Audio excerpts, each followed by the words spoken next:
Nanindigan si Senator Robin Padilla hindi siya tatalon sa mayorya dahil sa pagkakaiba ng kanilang mga paninindigan ng ilang senador. Narito ang ating politiko update. Matapos ang bigong kudeta sa liderato ng Senado, binanggit ni Senate President Tito Soto na 1 hanggang 2 senador na hindi nila kaanib sa mayorya ang maaring kumampi na.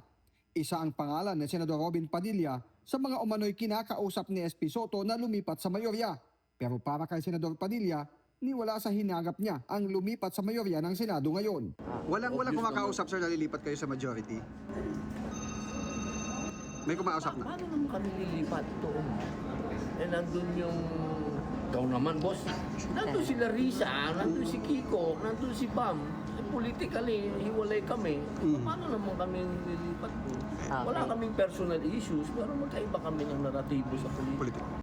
Kamakailan lang, naglabas ng video si Padilla at mga kasama niya sa Solid Duterte Block na sina Senador Bongo, pati na rin si Senador Bato de la Rosa na missing in action sa Senado. Pero sen, may nakialam daw sa Malacanang doon sa failed coup attempt nung nakaraan? Ay, hindi ko alam yan. Ikaw naman, batang-bata pa ako dito sa Senado. Hindi ko alam yung mga ganyan-ganyan.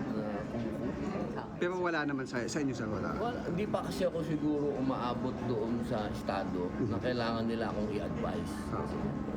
Fight lang. Una nang sinabi rin ni Senador Rodante Marcoleta na may taga-ehekutibo na nakikialam sa pwestuhan sa posisyon sa Senado, kaya nabigo ang tangkang kudeta.